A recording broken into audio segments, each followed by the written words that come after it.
Everybody to our meeting of the Township, Monday, July the 28th. If you'll stand for the Pledge of Allegiance. I pledge allegiance to the flag of the United States of America and to the republic for which it stands, one nation, under God, indivisible, with liberty and justice for all. Welcome, everyone. I comment sometimes about how we have millions of Americans watching, but I do hear from people around from all over, and tonight I know we have people from Juneau, Alaska watching us to Jupiter, Florida. So welcome, and glad you're with us.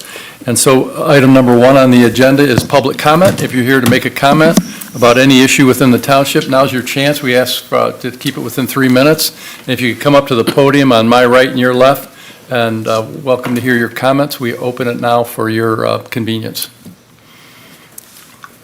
And if you could just introduce yourself and your address, please, as well. Thank you. I have a photo that I'd like to test. Okay, just start over here. Thank you.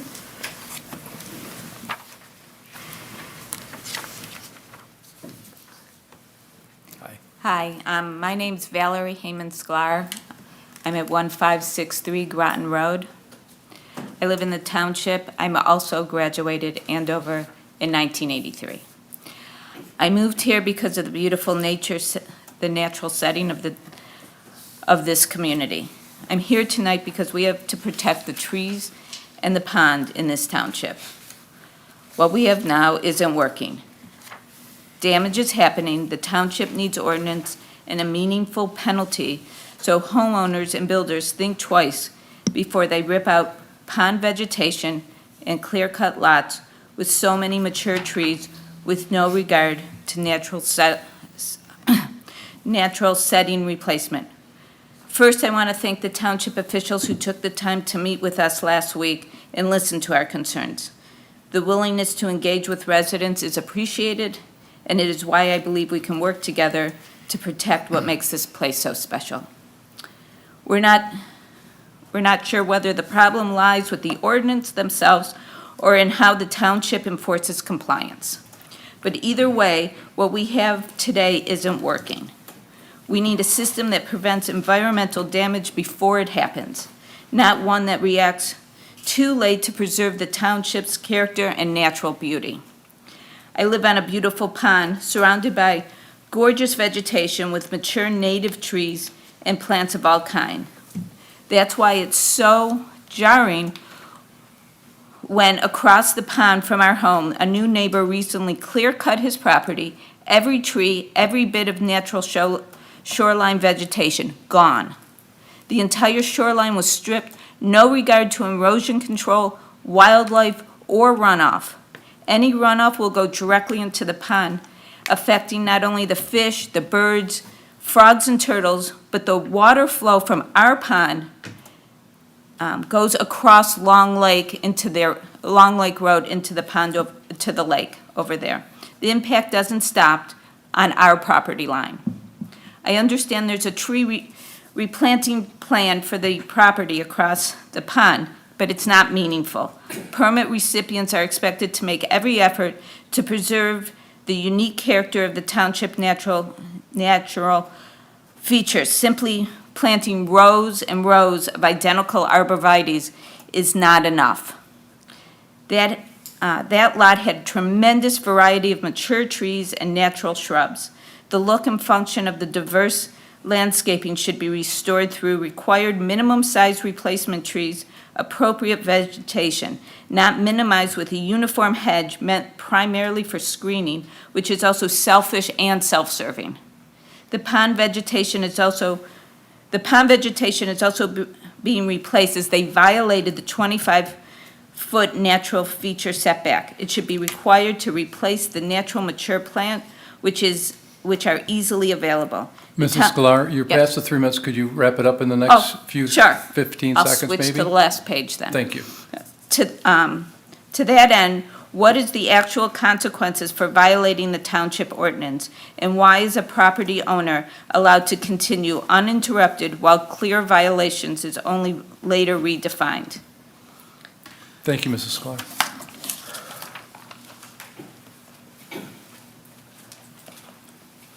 Hello, I'm Sylvia Hagan. and 6934 Cedar Brook Drive. I am a very long-time resident of Bloomfield Township, not always in my present house, but I went to Andover High School when it was Bloomfield Hills High School. The enclave that's being proposed called the Enclave of Bloomfield is not in keeping with what the vision of Bloomfield Township has been and should be. The definition of an enclave is a place or a group that is different in character from those surrounding it. I think that speaks volumes of what our issue is with the enclave. The enclave development is not aesthetically and environmentally helpful for Bloomfield Township or its residents and longtime taxpayers.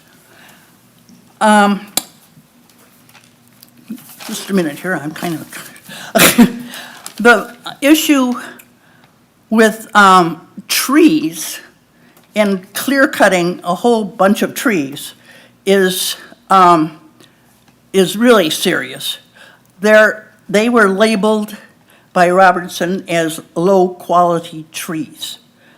They're low quality for construction and lumbering, but they're certainly not low quality to us or the township. It's a huge canopy of trees that are over 100 years old, some of them. And the shade and the air cleansing and the cooling that the canopy provides and the roots that absorb the water and keep the ground safe is not to be ignored. And those are not replaced with 8-foot abrevieties surrounding the place. The groundwater is still another issue which we've talked about before, and I'm sure it will come up again by me. And the density of the development is also a huge issue. Way too many condos back side by side, 14 feet apart. That's not in keeping with what the township is or its vision of what it should look like. I'd like you to really consider the variances, all of which address this issue that they're seeking. Thank you. Thank you.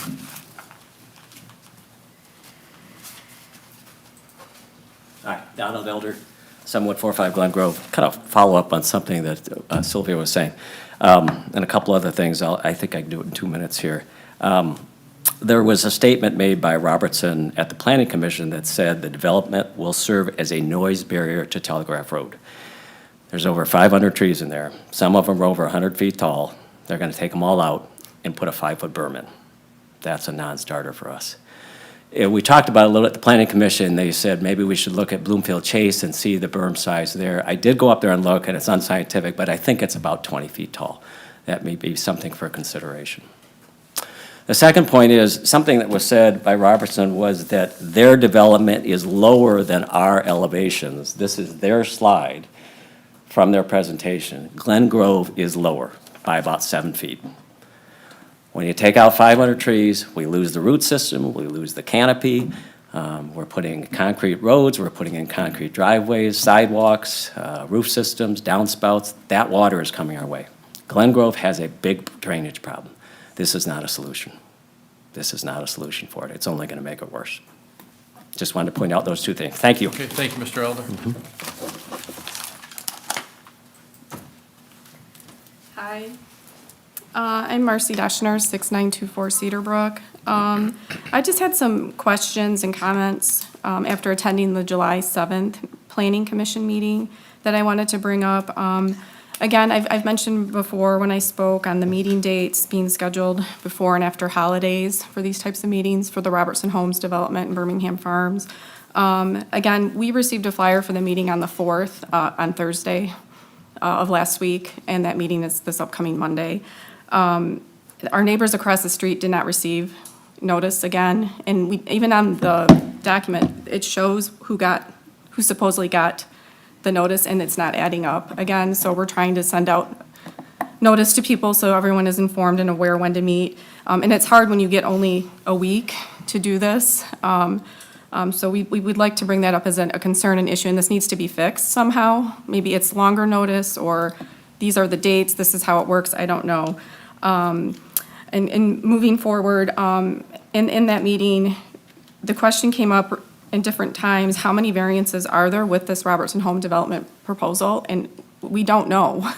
Andrea Beebe referenced a list. She couldn't give us a total. Could we please get a list of the variances? Because we keep trying to pull them out of different documents.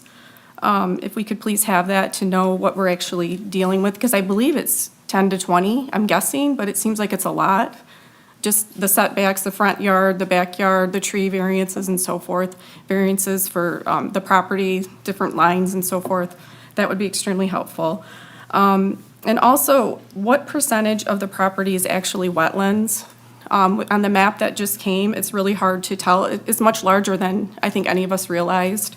And the numbers seem to be run, including the wetlands and the retention pond is green space, or it's not really clear in terms of what is or isn't green space. We've heard numbers like it's 20%, but we actually think it's more like 50 if you include everything. And so we're just, it's hard to have confidence that there's all these variances and how they're gonna be met and all the numbers when we have all this back and forth and we don't really have apples to apples and comparisons. And there's a lot of salesmanship, if you will, that's going on with it, which is to be expected. Also, there doesn't seem to be a focus or consensus or pushback on the township's current strategic initiatives for less density and green space. People in Bloomfield have asked for this. Overcrowded condos, 38, do not appear to match up with this. One thing I should point out, at that meeting that finally came up, and we were very happy to hear that this property in our area, which we've known, is, the engineer finally admitted it's a high water table. There's concerns the retention pond is not large enough. Questions came up, this was like at 10 o'clock at night, this was at the end of the meeting. How are you going to have 38 basements and dig for those 38 basements? Where's that water going to go? Mrs. Dashner, you're Yep. out of time. Could you wrap it up here? Yes, Shortly? and we would Thank just you. ask for the variance for trees to be remediated, to not have that be a variance. And then also, again, we're not an affluent neighborhood. We need your help. We need your help to manage this, to make the best decisions and choices for our neighborhoods and for a Bloomfield property, and what's in line for a Bloomfield property. Thank you. Thank you.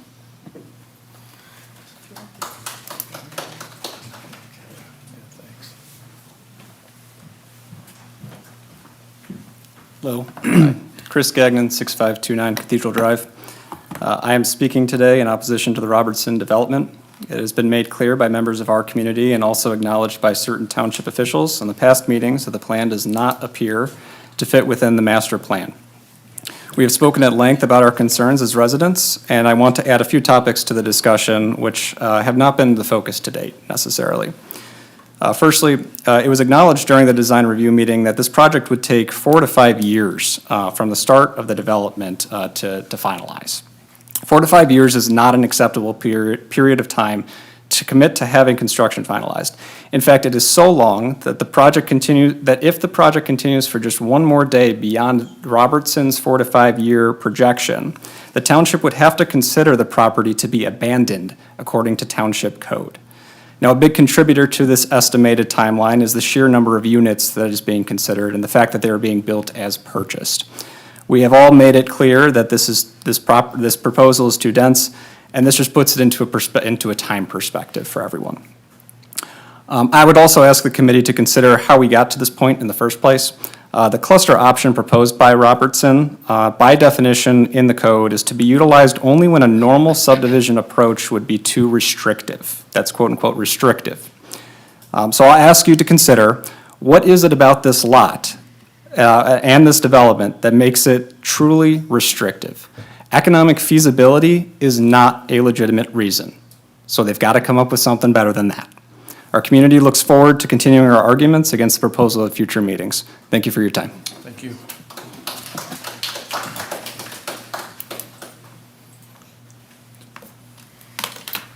If there's no further public comment, I'll close the public comment and move to item number 2, consider consent agenda. And if there approval or changes, now's your time. I move we approve the consent agenda as presented. Support. Support, all in favor, say aye. Aye. Any opposed? Okay, passes. Nay? Okay, thank you, Mark. 5-1. And item number 3, 2025 Jan Roncelli Safety Path Americans with Disabilities Act Ramp Improvement Contract Award, presented by our Director of Engineering and Environmental Services, Corey Almas. Welcome, Corey. Thank you, Board. It's good to see you again. It's been a while. Before I get started, I just want to introduce the Township's brand-new Deputy Director of Engineering and Environmental Services, Mr. Gregory Turner. Welcome, Greg. Greg. Glad you're with us. Appreciate it. Here tonight to talk to you about the Jan Roncelli Safety Path Program, the ADA Ramp Improvement Contract Award. Just as a refresher, annually, the Township performs new constructed safety path projects. We have safety path maintenance, cleaning and clearing of vegetation, performed typically by the DPW, Buildings and Grounds. We do a safety path repair program where we identify damaged heaving sidewalk or safety path throughout the township and make repairs to those damaged pieces. And then we do a retaining wall repair program, and this is the ADA compliance program where we remove the non-compliant ADA ramps and install new ones like you see here. When we talk about ADA compliance, there's a lot of criteria that goes along with that. One of it is the truncated domes. It's a discolored or different colored detectable warning strip for sight impaired folks to traverse across the safety path as they go into either roadways or through parking lots. There's also a landing area that has to meet grade requirements, whether it's less than a 2% cross slope or longitudinal slope. So those are things that we're trying to improve or correct through this program. So this year, 45 locations throughout the township along Swear Lake, Losser, Hickory Grove, Long Lake, Quarton, and Wing Lake roads. It'll consist of the removal and installation of approximately 5,900 square feet of 4 and 6 inch thick concrete safety path and EDA ramp landings, curb, diamond grinding, and miscellaneous restoration and other items. So the project locations you can see are, these are non-signalized ADA ramp improvements throughout the township. We are, I believe we have one more year beyond this year of non-signalized ADA ramp improvements before we transition into the signalized ramp and ADA improvements. So these are a couple of example pictures or photos of non-compliant ADA ramp. You can see that there's issues within the curb and gutter. There's no detectable truncated domes at the sidewalk or as the ramp crosses into the side street here, much the same in these other photos. So a total of 3 bids were received on July 7. Talia Construction from Washington, Michigan was the low bid with an amount of $239,615.95. Talia has done extensive work throughout the township in years past and was most recently the contractor for the 2023 Safety Path Project and the 2024 Safety Path Repair Project as well. They've also done retaining wall fence contracts for us, and they've also done ADA compliant projects for us recently as well. So here we go again. We should probably modify this, almost like the Miranda rights. You just say engineering rights here, so. But this is to make us all compliant with ADA standards. This project Right. is, this program is, but our recommendation for the motion is what you see here, so. Okay. I'll get started with it, cut me off. It's in our book. So, Yeah, we got it. all right, We're good. thank you. Thank you, Corey, and I'm glad to see we're doing it. And the bid for the $239,000, I assume the 95 cents was for mailing the invoice to us to No. pay the bill? No, Italia was very aggressive. They left quite a bit of money on the table between first and second bidder. Italia wants to be here. They want to work here, and they do a great job for us. So we're happy to have them. That's wonderful. Yep. Nice work. I Any was just going to questions? say, they've done a lot of work over the years for the township, and it's always been top quality, and they've always been responsive if there's any issues. So unless there's anything else, I'd make a motion that we, I do have questions. okay. What was the other bid? Let me look it up. I was wondering. I have it right here in the agenda. It was included in the agenda.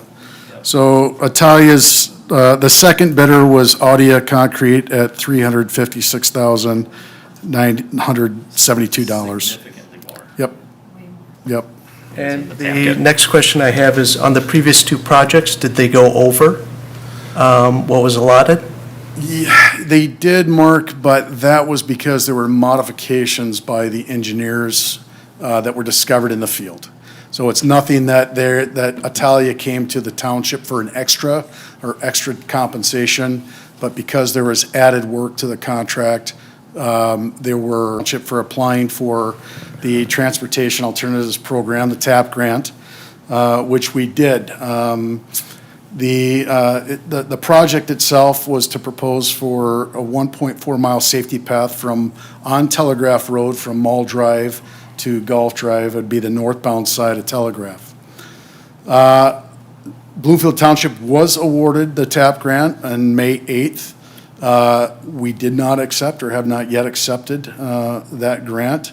But if accepted, a 20% local match would be required for the total cost, and that's estimated at $365,858. Additional costs would include the right-of-way or easement acquisitions or temporary acquisitions for grading. And then also and that's estimated somewhere between 96 and 50,000, 96,000. We don't know exactly what that cost is just yet, but I'll get to that in a moment. Additional costs would be the preliminary engineering service, and that's estimated at about $178,500. Now, getting back to the easement acquisitions, it's difficult for us to know exactly what that's going to be just yet until the engineering is done, until we know the limits of what the safety path is going to be and what we will potentially encroach onto the property. Now, we did do a preliminary, and I worked with assessing to get a preliminary cost, and that came back at 96. However, HRC's estimate was about 50,000. So we'll know if engineering's approved to proceed, then we'll know better as the design is completed. I'll be happy to come back to the board once we have a more accurate number and let you know then, but before we can get to that, what that number is, we have to do that design. So our previous TAP grant project was completed in '24 along Telegraph Road and Square Lake Road. Following the success of that 2024 project, ESD pursued the additional TAP grant funding for the remaining northbound Telegraph Road segment from Mall Drive to Golf Drive. Following the project's selection for grant funds, topo survey and final design need to be performed to develop the construction plans for bidding. So this is the segment that we're talking about. This is just a close-up, zoomed-in version of the master plan in segment 29. And you can see in the blue on the lower right, that was the project, the previous TAP grant project that was completed in 2024. So here's just a quick, you see the bluish shaded line on the top of the proposed route. On the right corner is the McDonald's or Mall Drive. And as we go north, you see where the proposed route is just going to continue up to the existing path that's already been installed by the developer, that's where the Menards is located. Then we pick up on the north side of that and then carry it all the way up to Golf Drive and Old Orchard Lake Road, so. So, staff's recommendations is to move to accept the Transportation Alternatives Program grant and authorize ESD to proceed with the preliminary engineering and design of the northbound telegraph safety path from Mall Drive to Golf Drive. Thank you. Thank you, Corey. Any questions for Corey on this? Just some comments, if I may. This is great that we were able to get a grant to pay for something that we were already trying to plan to do, right? So not only is this something that was in our long-term plan and strategic plan associated with our safety path program, we're able to get it at a fraction of the cost, approximately 20 to 30% of the total bid, which is a great thing for the township. And again, they already did a beautiful job up to that point. This just continues it, and it's a great thing. So I'm absolutely in favor of it. Thank you, Corey. Thank you. I do have questions. Was the 20% included in the budget for this year? Well, we do have funds available to begin the design, so It's not about whether the funds come from Safety Path or from the Capital Improvement Fund is not my concern. My concern is if it's not in the budget, then we should also amend the budget as we're approving this. Certainly. So I want to make sure that we cover both aspects, and later on, it can be added into the budget. Perfect. So if the amount wasn't included, would you like us to also? Well, so I'm gonna have to get back with you on the hood for the next 6 months or more. It's unlikely that they'll have that design completed by Will they be the invoicing? fiscal. They will be, yes. They will be invoicing, Yeah, so, once they get the authorization to proceed. Okay. Then they'll start the design and invoice us monthly. okay, thanks. So when do you think the construction will start? Well, Next summer? we had kind of an anticipated construction start.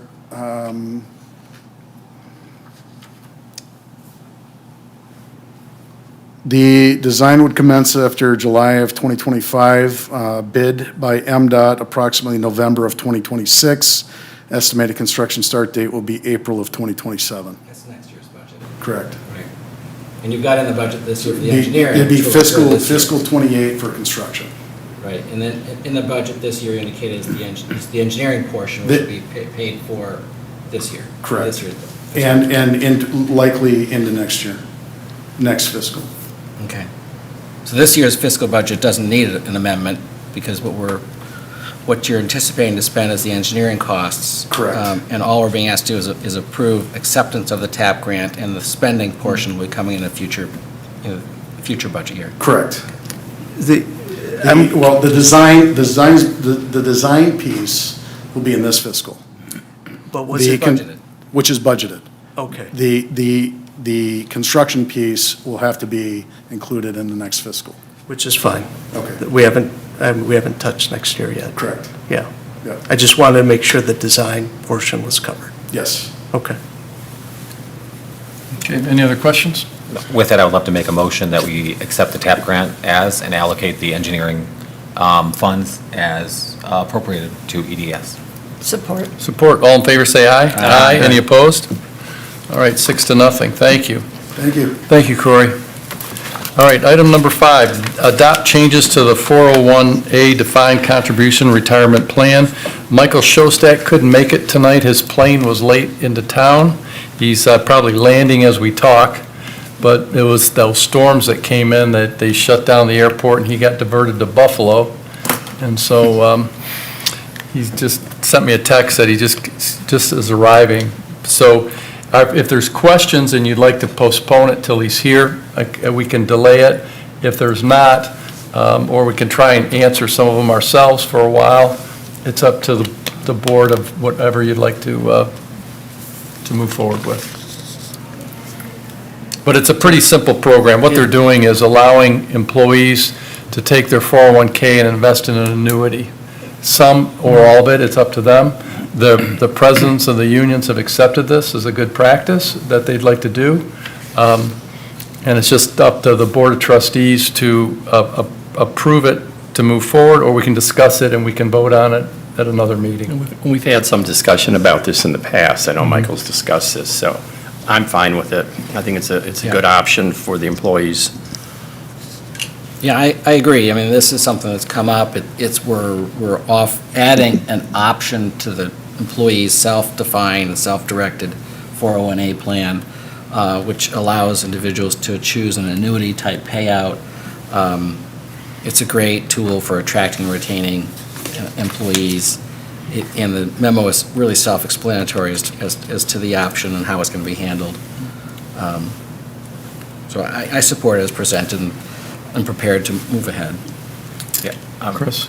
Same thing. I have actually long discussions with both Michael and our previous treasurer regarding this. I think this is a wonderful option. Again, as Clerk Brook had stated, all we're doing is providing more options to our employees and providing them a way to annuitize a portion of their 401A, which then gives them the pension-style option that a lot of our employees are asking for, while still providing the safeguards for the township associated with long-term liabilities. I think this is a great thing, and while it is somewhat cutting edge, it puts us at the forefront of a lot of the municipalities in terms of the type of offerings that are offered in these things. So I 100% support this. I think this is a great idea, and I'm glad that we were able to bring this in front of our employees so early on. Okay, thank you, Chris. Any other comments? Okay, I'll make a motion then that we adopt the changes to the 401A defined contribution plan is in Michael's memo. Support. All in favor, say aye. Aye. Any opposed? Okay, it passes 6-0. Thank you. All right, item number 6, we're discussing moving the Board of Trustee meetings to 6:30 from 7 PM. And Martin Brook, our clerk, if you'd like to explain. Sure. So every year, the Board of Trustees annually sets forth a schedule of regular meetings. We do it in December every year. This last December, we scheduled our meetings for 7 o'clock. It has changed over the years. It's not always been 7 o'clock. What we're considering now is It moving used it to to... be 8 o'clock. Yeah. We're considering moving it to 6:30. But it just It's wouldn't be our consistent. board, it'd be other board meetings as well. We would move ours. We're asking the other boards to have their own discussions okay. and to follow. We're not asking for a vote now, but each board will discuss a 6:30 start time, so it's Right. consistent. Just looking around other neighboring communities, Independence Township, Southfield City, Waterford, West Bloomfield, they all start at 6. Orion Township is at 7, Birmingham's at 7:30, so is Farmington Hills. It's a variety of different things, and there's no magic to it. 6:30 was a number I came up with. It's a time we have in the past met as this board. It's a time that allows for some transition from the workday to the board meeting, but but less time, because we've got staff who come and the time they spend. 6:30 also gives time for the public to get here, as opposed to maybe 6. Waterford, West Bloomfield don't seem to have a problem with it, but, at 6 o'clock. But another reason why 6:30 was suggested, that considering the board's time, the staff time, the public's time, that this was a reasonable adjustment. If I there's do any have, questions or conversation, that'd be great. I do have, I've had the opportunity to speak with some of the students that come in and observe our meetings, and it's a school requirement. And I think it's important to give them the opportunity to participate in extracurricular activities and still be able to attend these meetings. One of the students that I'd spoken to, he came from lacrosse practice. And if the meeting was scheduled at 6:30, he would have missed it and would not have been able to fulfill his school requirement, nor his commitment and extracurricular activity requirement. And I think it's important to give our students in the community an opportunity to engage. I'm also concerned about a recent report done by our chief, from the fire chief. And he talked about the number of calls that occurred during rush hour. And with that extension in the number of calls during rush hour, it also means it takes more people time to get here. Whether it's inclement weather or whether it's road construction that we see during the summer. And even last year when we had Long Lake Road closed prior to meetings, there were complaints about the amount of time it took to get here. And if the meeting was not set at 7, individuals would have been late. So that, for me, it is a concern from those aspects. Residents that work, especially in the automotive industry, they don't get to leave the office at 5. They're typically there after 5. Or they're going to pick up their kids from after-school programs, and those parents should have enough time to get here and participate in the meeting. I'm willing to make the sacrifice to come at 7 to give our residents, especially our taxpayers and our students, an opportunity to participate in these meetings. Thank you, Mark. Any other comments? Do we need a motion or No, we're just having the discussion right now.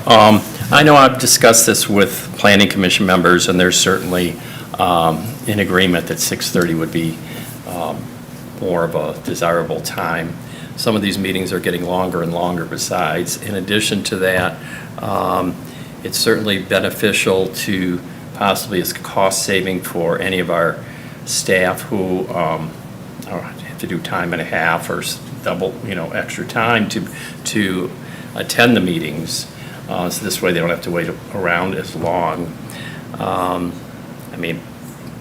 I understand what you're saying, Mark, about wanting to have students the opportunity to be here. I agree with you in some respect on that, but we can't have a one-size-fits-all. We're not going to make everybody happy. I think most students certainly can get here if they need to be here, even if they can't get here right at the beginning. I'm certainly in favor of 6:30. Coming from starting out at 8 o'clock years ago, which was way too late, and seeing that many of the other communities are now doing 6. Some do 5:30, some do 5. I don't want to go there. I think that's too early. But certainly. Yeah, I did notice, West Bloomfield, by the way, their ZBA starts at 5:30. Yeah. So. But I think 6:30 is a good compromise. Okay, well, go ahead, sorry, Chris. Yeah, I'm going to agree with Trustee Barnett on this. Again, we want to make sure we are accessible for our residents, and I think 6:30 gives us that buffer. It also is important to our township department heads. We want them to be here. We talk about their expertise, whether it's our engineer, our planner, all these different people that we require to be here. It costs the township money to do that. So shortening that time that we're paying them overtime is smart fiscal policy, as well as some of our meetings do run late. So might want to make sure that our board members are fresh and are able to be engaging. When you have a meeting that goes until 10 or 11. We've had some at midnight. At midnight. Yeah. We want to make sure, again, these meetings are Remember our important in making sure that we're making these very important decisions with, fresh perspectives and fresh eyes. So starting at 6:30 will allow us to do that. So I appreciate you taking the time to do that and giving us examples of what other communities have done. So thank you. Okay. Yeah, and I agree with Neil and Chris. I was thinking the same thing. I've sat through some very late meetings on occasion, and to start a little bit earlier certainly works for the employees. And as far as the students go, it's a great thing to be involved, but, like a lacrosse person isn't playing lacrosse 12 months of the year. So there's seasons for their sports and seasons not for their sports, or they can come a little bit later. I don't think the half hour is that much of a change. Okay. Well, Michael is not with us. I do want to reflect on something. We're not moving for the benefit of the employees. We're here for the benefit of the taxpayers. Or for the benefit of everybody. It's a whole overall picture. I agree. It's not for And one or the I other. have no problem paying them overtime for attending these meetings. Okay. So, and we've put away $22 million in our capital improvement fund. So, if we're really concerned about what we're paying our employees, then we probably should not be increasing compensation. Right? It's not a concern about what's being paid, it's an assessment of cost, and that's a relevant consideration. And And it's not the and only service- consideration. And it's not a either or. I mean, service to the community is something that the employees provide, and that's why they're here. Attracting, retaining, and having the best folks is important, and the time away from their family impacts who decides to be here and who doesn't decide to be here.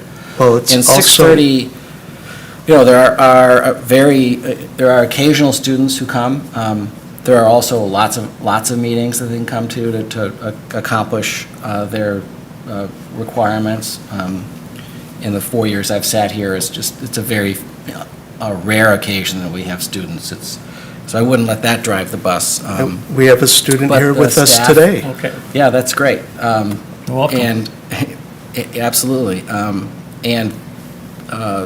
But we do want to make sure that people can be here, and that the staff can be here, and that it's conducive to us in the decision-making process. And 6:30, I think is plenty of time for people to come to these meetings if there's something on the agenda they want to, speak to. All right, well, thank you for the comments. I think now that it's been open and the public is watching and hearing this, we may get some public comment next time. And Michael needs to be here too, because we need to hear from Michael as well. So I'd like to table it for the time being, and we'll come back and revisit this. Maybe we'll get some more comment from the public, would be very welcome. Sounds good. Perfect. Okay. Having Mark. said, yeah, thank you everyone for your comments. It's truly appreciated. So item number 7, we move to adjournment. So moved. So moved. All in favor, say aye. Aye. Okay, we are adjourned. Thank you.